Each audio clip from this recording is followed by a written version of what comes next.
दोनों आंखें बंद, रीढ़ कमर सिर सीधा।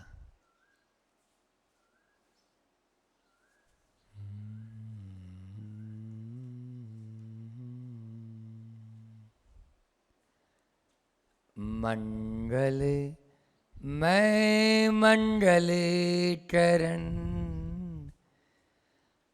वीतराग विज्ञान नमो ताई जाते भई अरिहंतादि महान जो विद्यादि सागर सुधी जो विद्यादि सागर सुधी गुरु हैं हितेशी शुद्धात्म में निरत नित्य हितोपदेशी वे पाप ग्रीष्म ऋतु में जल है सयाने पूजूं उन्हें सतत केवल ज्ञान पाने बंधु उन्हें सतत केवल ज्ञान पाने।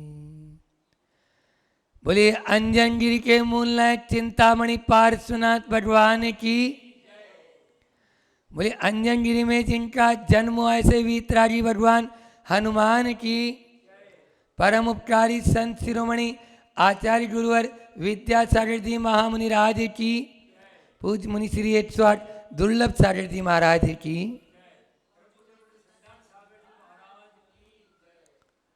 जब चोट कांच पर पड़ती है तो कांच टूट जाता है, और जब चोट सोने की उस सिल्ली पर पड़ती है तो वह और ज्यादा निखर उठती है, चमक उठती है।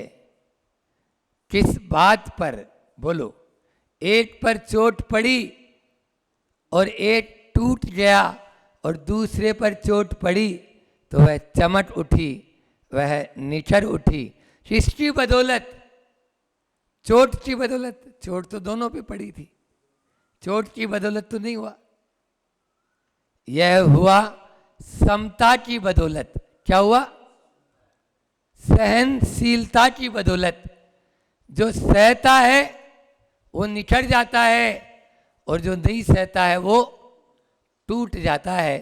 विगत दिनों से अपन यही सूत्र पढ़ रहे हैं कि मुसीबतों में परिस्थिति की मार पड़े तो टूटो मत, बल्कि उस परिस्थिति में भी अपनी मनस्थिति को अच्छी बना लेंगे तो आप भी उस सोने की तरह निखर जाएंगे। बस परिस्थिति बदलना हमारे हाथ में नहीं, मनस्थिति बदलना तो हमारे हाथ में है। हम अपनी मन की स्थिति को, परिणति को, परिणामों को यदि बदल लेंगे तो वही समता में हम डूब जाएंगे। बस आओ बढ़ाएं उस समता को, जगाएं उस समता को। आचार्य श्री जी यही कह रहे हैं, अमित गति आचार्य भगवंत, कि जो प्रभु हैं वो तू है, तेरे में और प्रभु में कोई अंतर नहीं है। अपन बोलते हैं ना कि वह मैं हूं जो है भगवान, मेरा और आपका कोई अंतर ज्यादा नहीं, बस अंतर यही ऊपरी जान, वे विराट तू राग वितान। बस हम राग वितान हैं, हम राग में डूबे हुए हैं। अमित गति आचार्य उसी आज राग की बात करते हुए कह रहे हैं। छंद नंबर, कारिका नंबर 16 आप लोग निकाल लें। कोड़ी कृता शेष शरीर वर्गा रागादयो यस्य न संति दोषा निरीन्द्रियो ज्ञानमयो न पायः सदैव देवो हृदय ममास्ताम। मैं बोलूँगा, अब आपको दोहराना है। कोड़ी कृता शेष शरीर वर्गा।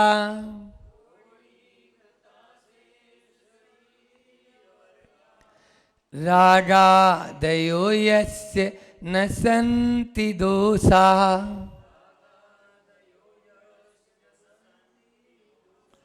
निरीन्द्रियो ज्ञानमयो न पाये।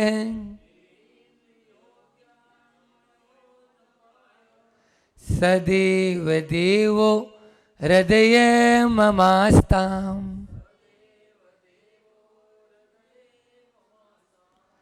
क्रोडीकृता अशेष शरीरी वर्गा, शरीरधारी जितने भी हैं संसार में जो हैं, जो शरीरधारी हैं, इसका मतलब समस्त जीव, समस्त प्राणी, समस्त प्राणियों। वर्गा, वर्ग का मतलब होता है समूह। समस्त प्राणियों के समूह को क्रोडीकृता, क्रोडीकृता का मतलब होता है जीत लिया है, अधीन कर लिया है, वश में कर लिया है, आलिंगन कर लिया है, गोद में बैठा लिया है। इतने सारे अर्थ हैं क्रोडीकृत के, ठीक है ना। तो क्रोडीकृता जिन्होंने वश में कर लिया है, कौन को? अशेष समस्त शरीरी वर्गा, प्राणियों के समूह को जिन्होंने वश में कर दिया। किस प्रकार से? आगे देखो, रागादयो यस्य न सन्ति दोष। यस्य जिनके रागादि जो दोष हैं, न सन्ति नहीं है। क्यों कर लिया उन्होंने वश में? क्योंकि उनके रागादि दोष नहीं है।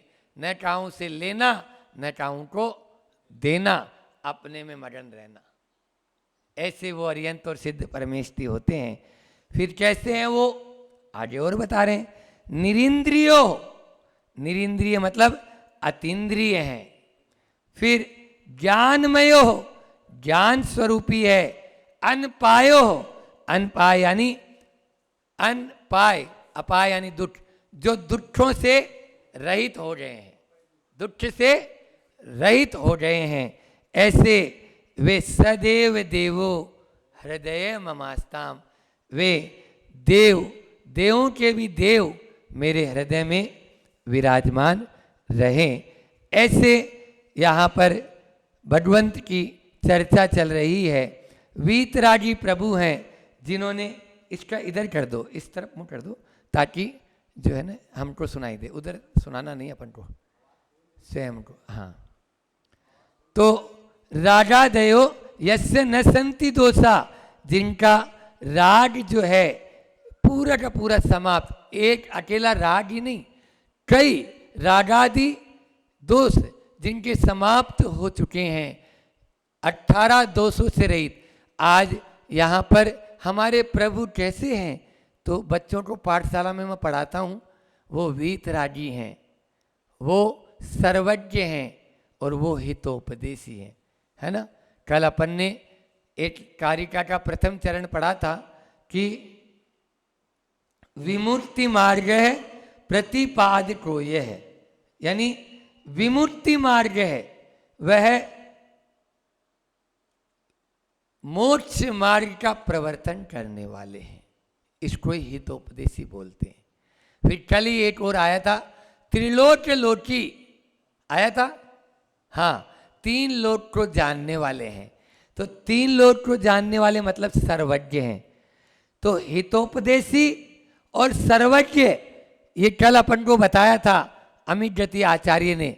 आज इस कारिका में रागादयो यस्य, रागादयो न संति दोष है, जिनके रागादि दोष है, न संति नहीं है, ऐसे दोष से रहित वीतरागी हैं।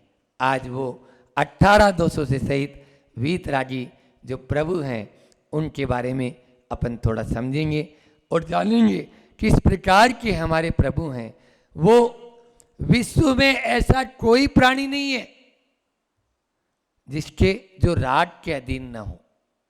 राग अंश मात्र में, थोड़ा बहुत राग भी रहेगा जरूर। इसलिए ऐसा कोई भी प्राणी विश्व में नहीं जो राग से रहित हो। है तो वो केवल मात्र एक अर्यंत परमेष्टि या फिर सिद्ध परमेष्टि, अर्यंत परमेष्टि के बारे में अपन ने अभी जाना। यहाँ पर एक शब्द आया अतीन्द्रिय, तो प्रश्न उठता है क्या वो इंद्रिय से रहित है क्या? मैंने उस अतीन्द्रिय का अर्थ बताया, यहाँ निरिंद्रियो, इंद्रिय से रहित। तो क्या उनके इंद्रियां नहीं है? दो प्रकार की इंद्रियां होती है, बहुत सरल भाषा में समझते हैं। एक होता है द्रव्य इंद्रिय और दूसरा भाव इंद्रिय। तो द्रव्य इंद्रिय तो उनके है, अभी जब तक शरीर है तब तक कान है, तब तक आंख है, तब तक नाक है, तब तक सभी इंद्रियां उनकी है, जीभ है, मुख है, सब है। समझ में आ रहा है? लेकिन भावेंद्रिय नहीं है, भावेंद्रिय से रहित हो गए। अब वो इंद्रिय प्राणातीत 10 प्रकार के प्राण होते हैं न, उनमें उनके इंद्रिय प्राण नहीं है। बोलो है क्या? कितने प्राण होते हैं अर्यंत परमेष्टि के? 4 प्राण। कौन कौन से होते हैं? पहले तो प्राण 10 होते हैं, इधर बता दें। प्राण 10 होते हैं, 5 इंद्रिय प्राण, 3 बल प्राण, आयु और श्वासोश्वास। तो उनके इंद्रिय प्राण नहीं है। अब बल में भी उनके मन प्राण नहीं है। संजिनः समनस्का, इसकी व्याख्या जब करते हैं हम और आचार्य श्री जी से जब सुनी तो वह पूरा बता देते हैं कि वह अमनस्क है, समनस्क नहीं। इसलिए संगी तो है लेकिन मन से रहित है। समझ में आ रहा है? तो वो बाद में अलग चैप्टर है। इंद्रिय प्राण में यहाँ पर 5 इंद्रिय प्राण नहीं है, मन प्राण नहीं है, वचन प्राण है, बल प्राण है, काय प्राण है, ठीक है, काय बल है। तो ये 2 ये हो गए और आयु और श्वासोश्वास, तो ये 4 प्राण। तो वह इंद्रिय प्राण से रहित है, इसलिए उसको अनिंद्रिय कहा। और वो इंद्रिय सुख से रहित है, इसलिए भी उनको अनिंद्रिय कहा। फिर इंद्रियां तो है लेकिन फंक्शन नहीं है, मैंने बोला। तो क्या है? वो ज्ञान स्वरूपी, आगे खुद आचार्य भगवंत बोल रहे हैं ना, ज्ञानमयो, वो ज्ञान में है, राग में नहीं है। अर्यंत परमेष्टि हमारे कैसे हैं? ज्ञान तो है लेकिन हमारे साथ में क्या होता है? हम चिपट जाते हैं। हम ज्ञान भी है और राग भी है। उनके यहाँ ज्ञान तो है लेकिन राग नहीं है, वो चिपटते नहीं। आया तो आया, गया तो गया। फूल है, तालाब सामने है तो भीगते नहीं दर्पण के समान, और पर्वत सामने है तो भारी नहीं होते। हमारे यहाँ पर्वत आ जाए तो हम भारी हो जाते हैं और तालाब आ जाए तो हम गीले हो जाते हैं, कोमल हो जाते हैं। बस यही जो हमारे में गड़बड़ी है, इसको दूर करना है। ये गड़बड़ी हमारे लिए हानिकारक है, जो चिपटने की है। बहिरंग पदार्थ से कोई मतलब नहीं, वो झलक रहा है, झलकेगा। वे केवल ज्ञान, क्योंकि ज्ञानावर्णी कर्म का क्षेयोपशम का वहां पर अभाव हो गया, केवल मात्र केवल ज्ञान वहां पर है। इसलिए केवल ज्ञान का उदय होने से अब वह उनके जो क्षेयोपशम था वह न रहकर राग द्वेष से रहित हो गए हैं। फिर एक और आया अनपाय, है न? तो अनपाय का भी बता दूं कि दुखों से रहित, यानी दुख 2 प्रकार से हो सकते हैं। एक जो ये शरीर रूपी दुख है शारीरिक, तो अब उनको शारीरिक कोई दुख नहीं, परम औदारिक शरीर उनका हो गया। और दूसरा वहाँ पर कसाई जनित दुख भी नहीं, कसायों का अभाव हो गया है, इसलिए शरीर का दुख भी नहीं और कसाय का दुख भी नहीं, उपसर्ग आदि नहीं। अब उपसर्गों का दुख भी नहीं, भूख प्यास आदि की जो वेदना है वो दुख भी नहीं, तो वो भी दुख शरीर के आश्रित ही होता है, इसलिए इन सब से वे रहित हो चुके हैं। आज अपन 4 शब्द लेते हुए रागादयो यस्य न संति दोषा, इसकी व्याख्या बहुत ही सांगोपान करते हैं कि जिनके रागादि दोष नहीं है ऐसे वे प्रभु। तो 4 शब्द कौन कौन से हैं? राग, आग, जाग और त्याग। क्या दिया राहुल? राग, आग, जाग और त्याग, इनको याद रख लेना तो पूरा प्रवचन भी याद रहेगा और ये कारिका भी आपको कंठस्थ हो जाएगी कि हम राग में ही उलझते हैं, चाहे वो शरीर संबंधी राग हो, चाहे वो संबंधों से संबंधित राग हो, चाहे वो संपत्ति से संबंधित राग हो और चाहे वो सत्ता से संबंधित राग हो।